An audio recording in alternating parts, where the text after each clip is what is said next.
I think I just forgot every English word I know. That sounds serious. What happened? I have to talk to a doctor in English tomorrow, and I don't know what to say. Relax. You don't need perfect English. You just need a few simple phrases. Really? Absolutely. Let's practice before you panic again. Okay. Imagine I'm at the doctor's office. What do I say first? You can start with, I'd like to see a doctor because I'm not feeling well. I'd like to see a doctor because I'm not feeling well. Perfect. Wow. I already sound like I know what I'm doing. Don't celebrate too early. We haven't reached the difficult part yet. Oh no. What's the difficult part? Explaining your symptoms. Symptoms? Symptoms are the things you feel when you're sick. For example, a headache, a cough, or a sore throat. Okay.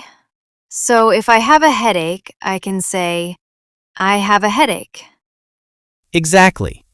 You can also say, I've had a headache since yesterday. Oh. So I should explain how long I've felt sick. Yes, that's very useful. Okay. I've had a headache since yesterday. Great. What if I don't understand the doctor's question? That's easy. You can say, could you repeat that, please? Could you repeat that, please? Exactly.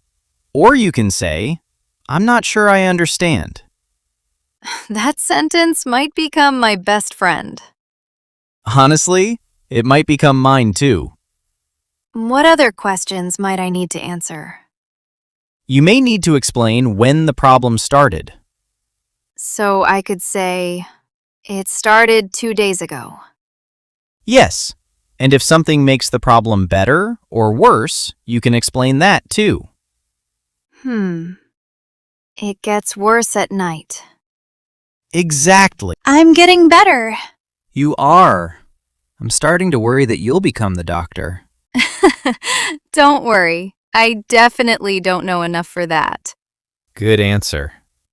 But what if I'm really nervous and I can't remember a medical word? You don't have to use complicated words. Simple English is usually enough. Really? Yes. For example, instead of trying to explain everything perfectly, just say, my throat hurts, or I feel dizzy, or I have a fever. That's much easier. And remember, it's okay to ask questions too. Like what? You can ask, what should I do? Or, how often should I take this medicine? How often should I take this medicine? Perfect. What about if I don't understand the instructions? Ask again. You can say, could you explain that again, please? Could you explain that again, please? Exactly. Asking for clarification is much better than pretending you understand. That's actually a good lesson for English in general. It really is. You don't have to understand everything the first time. I think I was more afraid of making mistakes than talking to the doctor. A lot of English learners feel that way. But mistakes are normal. So if I forget a word, I can explain it in another way. Exactly. Keep the conversation going. Okay, one more practice question. What if the doctor asks, how are you feeling today? What would you say? I'd say, I'm feeling a little better, but I still have a headache. Excellent. Wait, I actually feel ready now. See? You didn't need complicated English. You just needed practice. You're right. I think I can handle the conversation now. Good. But please don't diagnose me tomorrow. I promise. Word Tour 1. Symptom meaning, a sign that you may be sick.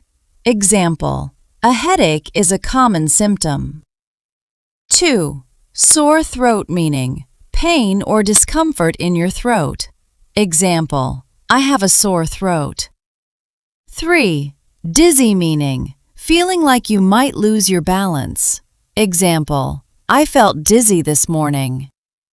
4. Repeat meaning, say something again. Example, could you repeat that please? 5. Clarification meaning, more explanation to help you understand. Example, I need some clarification about the instructions. Say it better, basic. I don't understand. Natural, I'm not sure I understand. Basic, say it again. Natural, could you repeat that please? Basic, tell me what to do. Natural, what should I do? Your turn. 1. What would you say to a doctor if you were not feeling well? 2. What would you say if you didn't understand the doctor's question? Today I learned that talking to a doctor in English doesn't have to be scary. Exactly. You don't need perfect English. You need simple words, confidence, and the courage to ask questions. And if you make a mistake? Keep going. That's how you improve. So, practice these phrases, speak out loud, and don't be afraid of mistakes. Tell us your answers in the comments and keep practicing with Fluent AvenueX.